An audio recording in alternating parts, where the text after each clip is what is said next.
देव। तब तक नारद जी निकले सामने से, भोले बाबा जी आ रहे थे। भोले बाबा जी से नारद ने की, बाबा मैया बुला रही हैं, बहुत तेज याद कर रही हैं आपको। जवाब दियो, लला वैसे याद नहीं करती हूँ, लेकिन तुम आए हो तो जरूर याद करती हैं। पता नहीं तुम कहाँ पापर वेले आए हो। नारद जी निकले, भोले बाबा जी अंदर आए गुफा में। जवाब दियो, पार्वती नहीं बोले, पार्वती नहीं बोले। काहे? तुमने मेरे संग बहुत गलत कपट करो है। अरे मैंने क्या करो? ऐसो कपट आज तक काउ नहीं करो है। जानना तुम मैया ने पापा ने मैंने तुम्हें हाथ में हाथ पकड़ाया तो उतारना पर्वत तक गए नहीं हटके बिना इजाजत की तुम्हारी। अच्छा देखो पहले बांग और धतूर हुए थे, देखो बांग और धतूर घोट घोट के जिक्र याद पर ये मेरे जब हाँ सही गाती हैं, सब संध्या सवेरे चिमटा चलाती हो। जब बताओ पहले तुमने मेरे संगे तो कपट क्यों करो है? अरे बात तो बताओ। बात जाए। हाँ बोले, अब नारद आए थे? नहीं यहाँ कोई नहीं आया है। नारद आए थे ना? नहीं नहीं कोई कहा नहीं। कहीं नारद ने, तो बताओ। अरे कोई नहीं आओ, मेरी बात सुनो पहले। हाँ हाँ हाँ सुना सुना। तुमने मुझे सब बातें बताई हैं, जहाँ जा तो हाँ पानी पी के हाथ पानी बता तो। जब बताओ जब तुम्हें माला पड़ी है जब की पड़ी है? पार्वती हाँ जी जी बताओ, आज तुम्हें जब माला को भूत कौन से चढ़े आओ? नारद ने कही हुई है। कोई नहीं आओ, यहाँ पे पूछ के रहेंगे और नहीं बताओगे तो मैं नंदी बैठे सामने। देखो पहले अपने पियर चली जाऊंगी, ऐसे ही देखते रह जाओगी, लौट के कभी नहीं आऊंगी। जब अच्छा बांग धतूर घोटने पर। अच्छा एक बात बताओ, पूछो। तुम नाराज रह रही हो? नाराज तो है जब तुम ऐसे काम करियो।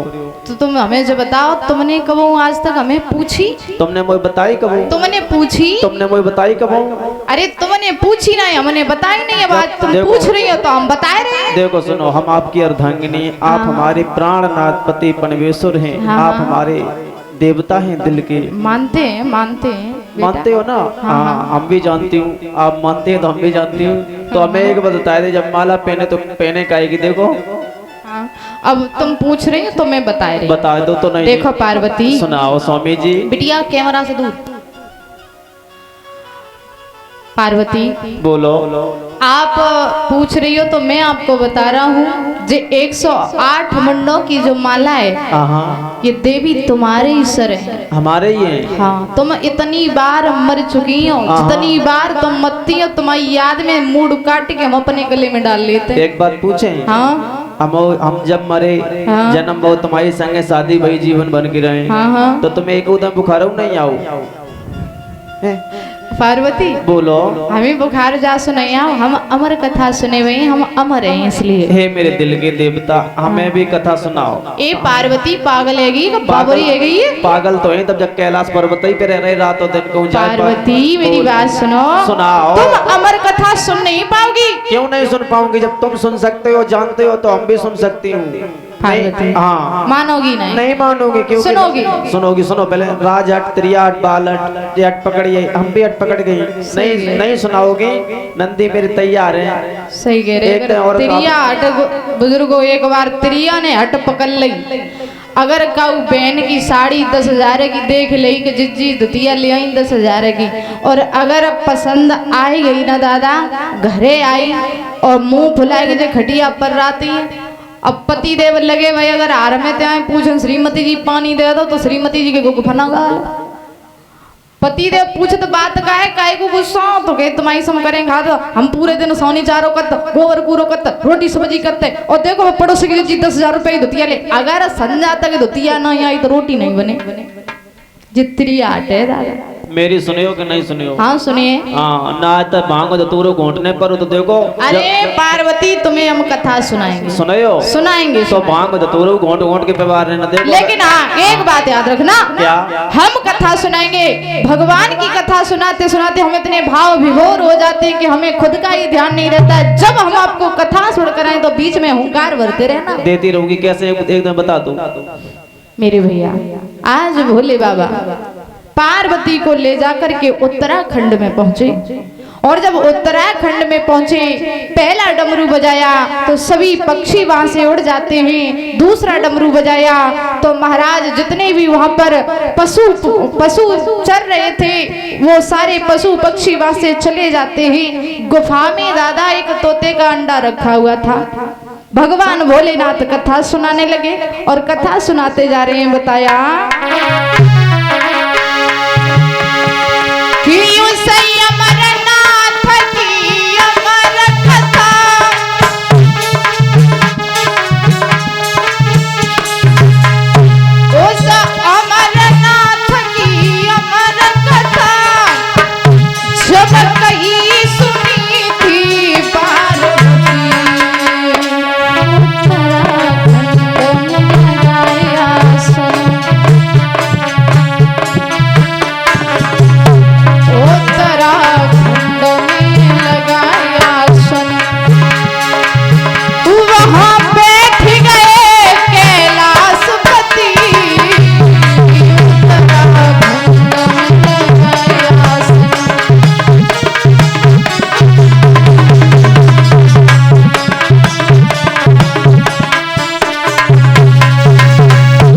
मेरे भैया उत्तराखंड में महाराज भूतनाथ ने अपने आसन को डाल लिया और पार्वती को कथा श्रवण कराने लगे।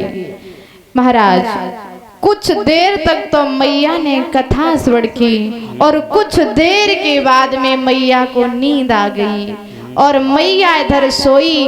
उस तोते के अंडे में इतनी सामर्थ्य आ जाती है कि कथा सुनते ही सुनते वो अंडा था वो टूट गया, फूट गया और उसमें से तोते का बच्चा निकला जो पार्वती की तरह हुंकार भरने लगा।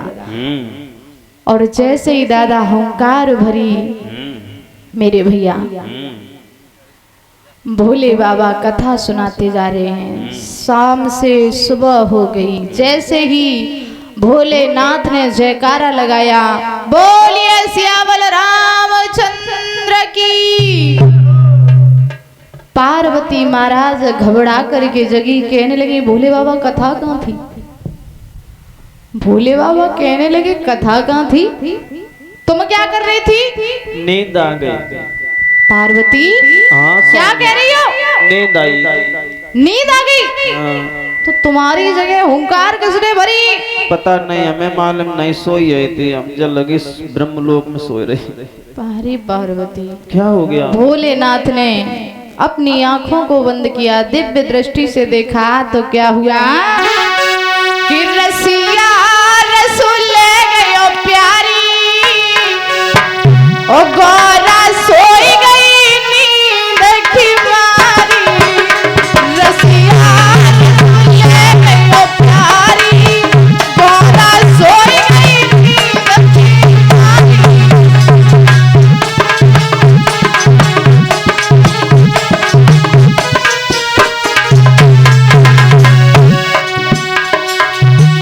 रसिया रसूल ले गयो प्यारी।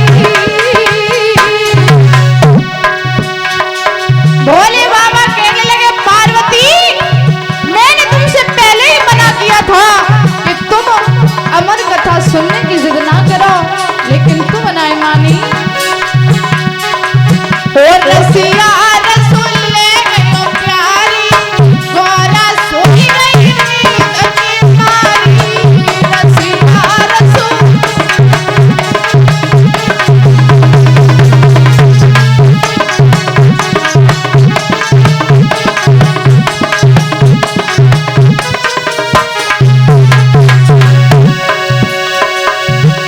अरे जब भोले ने बचन सुनायो, अरे जब भोला ने बचन सुनायो, अरे गोरा जी सुन नहीं पायो। लला कऊ फेरी ने दई हुंकारी, कऊ फेरी ने दई हुंकारी गोरा सोई गई नींद की मारी। रसिया रसूल ले गयो प्यारी।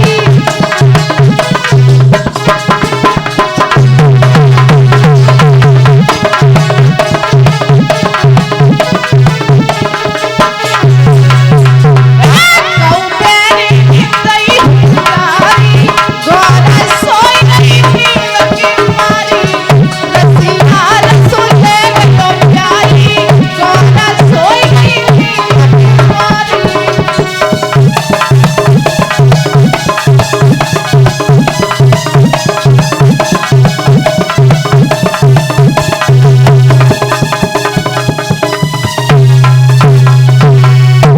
मेरे भैया आज मैया पार्वती सो जाती हैं। दिव्य दृष्टि से देखा तो तोते का बच्चा हुंकार भर रहा था। भोले बाबा ने हाथ में त्रिशूल उठाया, तोते के बच्चे को मारने के लिए चले। बताया जाता है दादा वो तोते का बच्चा तीनों लोगों में घूमा, लेकिन किसी ने अपनी शरण नहीं दी, किसी ने उस तोते की रक्षा नहीं की। अंत में बताया जाता है व्यास की पत्नी छत पर खड़ी जमाई ले रही थी। तोते ने छोटा सा रूप बनाया, मुंह से होकर के पेट में प्रवेश कर गया। भोले बाबा महाराज व्यास के दरवाजे पर अखाड़ो लगाए। महात्मा जी हाँ, कहाँ तक भागते हुए टहलते हुए झूमते आ रहे, बड़े परेशान लग रहे हैं, क्या बात है? परेशान नहीं व्यास जी, कहिए। आप अपनी पत्नी को बाहर निकालो। मेरी पत्नी? हाँ, क्या हो गया? अपनी पत्नी को बाहर निकालो, हम उसे मारेंगे। मेरी पत्नी ने ऐसा काम क्या किया है, क्या अपराध किया है जो बिना दंड के आप उन्हें मौत दे रही हैं? तेरी पत्नी के पेट में मेरा चोर है। चोर है? हाँ। क्या चुरा लिया है महाराज आपका? मेरी अमर कथा चुराई है। बस महाराज, आज देखने में कितने भोले लग रहे हैं, ऐसा लग रहा है कि किसी को कोई वरदान देते हैं तो सोचा समझा नहीं हो, तथास्तु हाथ कर लेते हैं। प्रभु एक बात पूछें? हाँ, जैसे आपकी अमर कथा सुन ली है चोर ने, हाँ, हाँ, तो क्या आप उसे मार पाएंगे? कोई भी कितने भी प्रयास कर लो लेकिन आप मार नहीं पाएंगे। मेहनत कुछ भी करते रहो, सफल नहीं होंगे, असफल होंगे। हाँ, अच्छा, इसलिए आप लौट जाएं, कोई दिक्कत नहीं है, जो भी है सब अच्छा हो रहा है। व्यास जी ने जवाब दिया है, जब आपकी कथा अमर कथा सुन ही ली है तो कथा सुनकर के वो अमर हो ही गया है। महाराज आप लौट जाइए, समय आने पर वही तोता संसार में अपना नाम करेगा। भोले बाबा वहां से लौट जाते हैं। दादा, बताया जाता है 9 मास व्यतीत हो गए लेकिन मैया पिंजला के कोई भी बालक पैदा नहीं हुआ। और 9 मास छोड़ो, 1 साल, 2 साल, 3 साल, 5 साल व्यतीत हो गए। मैया सोचने लगी है कि पता नहीं कौन सो नार पेट में बैठो जो वही नहीं कर रहा। धीरे धीरे महाराज 12 साल व्यतीत हो गए लेकिन उस बच्चे ने जन्म नहीं लिया। तो एक दिन महाराज भोले बाबा आए हैं, जवाब दिया है, जब आप अमर कथा सुन के अमर हो ही गए हैं तो क्यों छुपे बैठे हो? अरे बाहर आइए। तो कहा कि जब तक ये दुनिया मोह माया के जाल में है तब तक हम इस संसार में नहीं आएंगे बाबा। तो कुछ क्षण के लिए, कुछ पल भर के लिए महाराज भूतनाथ ने सारी दुनिया को भ्रमित किया है। तो बताया जाता है कि जन्म लयो सुख देवनी और जे नरा लपेटे अंग, चले बनी में दौड़ के तब लगे व्यास जी संग। दादा, जैसे ही महाराज बच्चे ने जन्म लिया, जन्म लेते ही लेते वन की तरफ चल दिए। जब वन की तरफ चले, व्यास जी महाराज पुत्र के मोह में आकर के पीछे पीछे चलने लगे। भोलेनाथ ने कहा है कि इसे दुनियादारी से कोई मोह नहीं है, इसलिए महाराज व्यास जी वापस लौट आइए। धीरे धीरे समय व्यतीत हुआ है। महाराज बताया जाता है कि एक जंगल में जाकर के सुखदेव जी ने एक झोपड़ी बनाई है जिसमें भगवान की तपस्या करने लगे और तपस्या करते जा रहे हैं। बताया जा रहा है कि इंद्र ने देखा कि सुखदेव तपस्या कर रहे हैं, कहीं ऐसा न हो कि इतनी कठोर तपस्या करें कि हमारा इंद्रासन न छिन जाए, और अगर इंद्रासन छिन गया तो हम कहां जाएंगे? दादा, इंद्र कौन है? बताया जाता है जैसे आज हमारे संसार में, इस दुनिया में जैसे महाराज प्रधानमंत्री है ना, नरेंद्र मोदी है और योगी आदित्यनाथ जी हैं, इनकी एक पदवी है। अब प्रधानमंत्री हैं, जो नरेंद्र मोदी हैं ये प्रधानमंत्री हैं और योगी हैं ये मुख्यमंत्री हैं। तो ऐसे ही एक देवताओं की पदवी होती है, इंद्र की पदवी, और इंद्र का नाम था मलद्रव। तो इंद्र ने सोचा कहीं ऐसा ना हो कि सुखदेव जी हमारी गद्दी को छीन ले, अगर गद्दी छिन गई तो हम कहां जाएंगे? तो इंद्र ने एक रंभा नाम की अप्सरा को भेजा, जवाब दिया जाइए और आप सुखदेव जी की तपस्या को भंग कीजिए। आज रंभा महाराज चली है, श्रृंगार बनाया, तैयार हुई है। बताया कि चली है श्रृंगार सजाई है रंभा रानी, चली है श्रृंगार सजाई है रंभा रानी।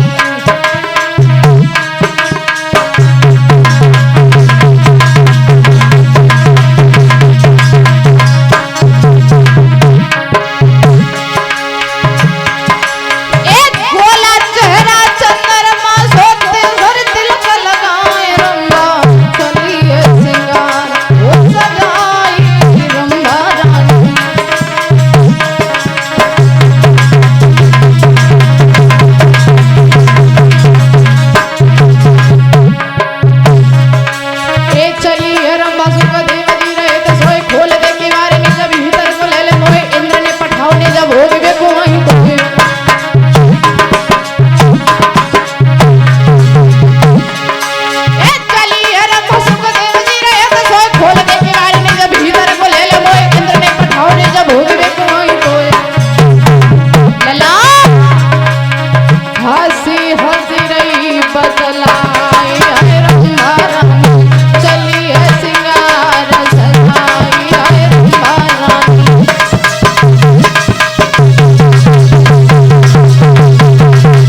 विषय भोग करने के लिए आई है, दरवाजा खोलो।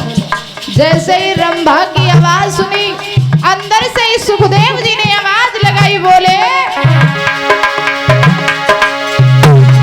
अरे बोले सुखदेव लागे धर्म की मेरी माँ, अरे देवी सरा पयवे भस्मा हुए तेरो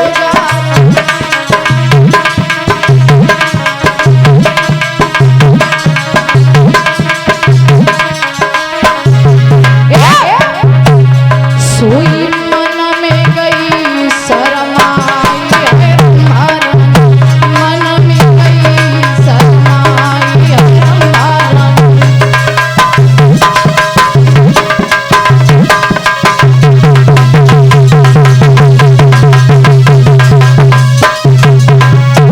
मेरे भैया अंदर से आवाज लगाई है, हे रंभा तू हमारी धर्म की माँ है।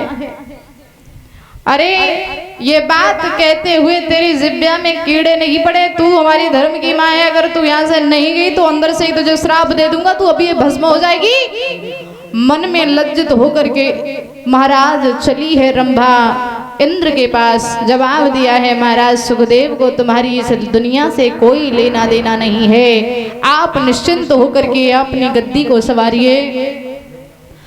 मेरे भैया आज सुखदेव के लिए विमान आता है, जिस पर बैठ करके सुखदेव परमधाम के लिए जा रहे थे, लेकिन रास्ते में भगवान के पार्षदों ने महाराज सुखदेव जी को अपने विमान से नीचे ढकेल दिया। क्यों? जवाब दिया है भगवान के पार्षदों ने कि एक बात बताओ सुखदेव जी, तुम्हारे कोई गुरु है? जवाब दिया नहीं। तो रास्ते से ही नीचे ढकेल दिया, कहा कि पहले आप अपना गुरु बना करके आइए, उसके बाद हम आपको भगवान के दरबार में लेकर के चलेंगे। मेरे भैया आज सुखदेव जी लौट करके आई है तो बताया है महाराज नारद जी ने कि आप जाइए, जो जनकपुरी में राजा जनक जी हैं आप उन्हें अपना गुरु बनाइए। आज भगवान के और नारद के कहने पर सुखदेव जी जनकपुरी में पहुंचे, जनक जी को अपना गुरु बनाया और जनक जी के गुरु थे महाराज अष्टावक्र। गुरु बना करके महाराज सुखदेव जी के लिए पुनः विमान आता है, जिस पर बैठ करके परमधाम के लिए चले जाते हैं। बोलिए गोविंद भगवान की। आइए एक भगवान का छोटा सा भजन बोलेंगे, आगे बड़ी सुंदर कथा आ रही है।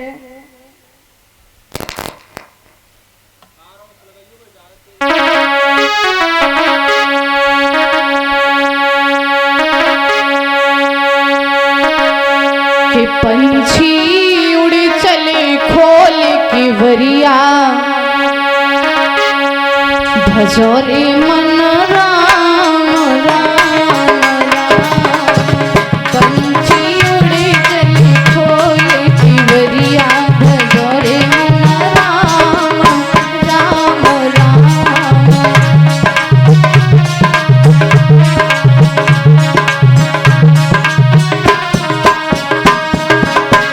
दोनों हाथ ऊपर करके, बड़ा ही सुंदर भजन है, क्योंकि भगवान के दरबार में देखो ताली अगर नहीं बजती है तो अच्छा नहीं लगता है।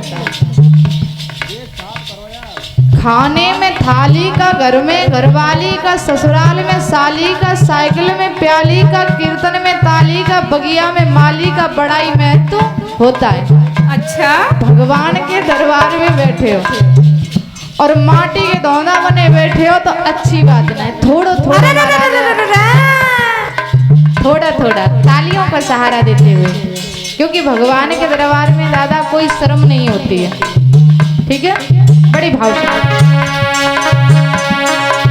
पंछी उड़े चले खोल की वरिया, भजोरे मन राम राम राम। पंछी उड़े दे खोल की वरिया,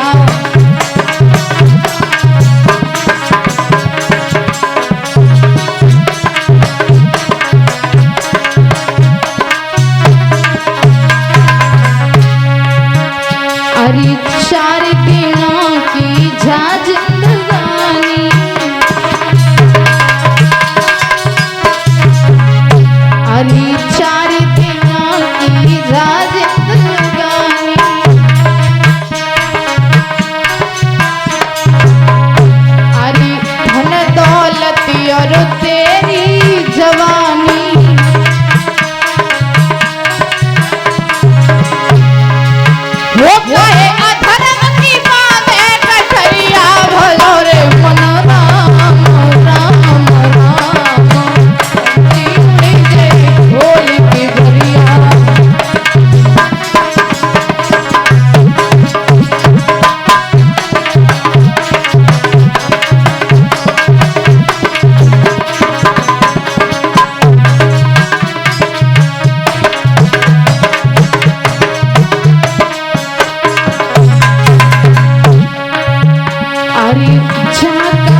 खबर करो जवारी गरजई हो,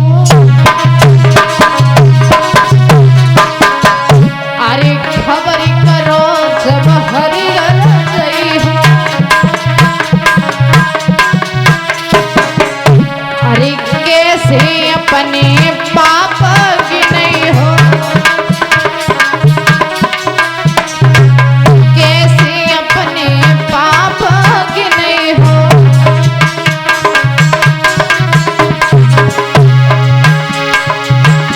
काय पाप की भर लई गगरिया भजो मन राम राम राम, पंछी उड़ गए खोल के भरिया भजो रे मन राम राम राम।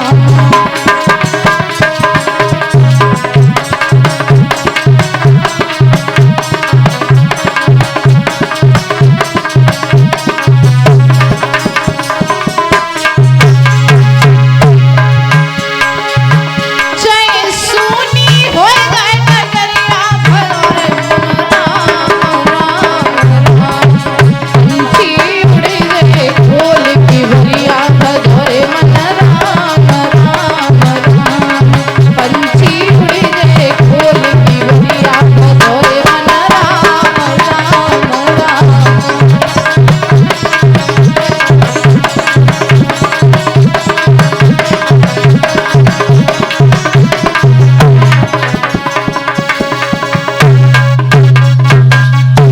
बोलिए कन्हैया लाल की।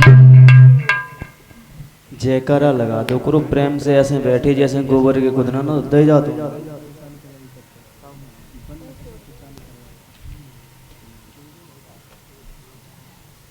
आइए देखते हैं महाराज, इधर मैया पार्वती भोलेनाथ कैलाश पर्वत पर बैठे हुए हैं, और कैलाश पर्वत पर जब बैठे हैं तो बताया जाता है भोले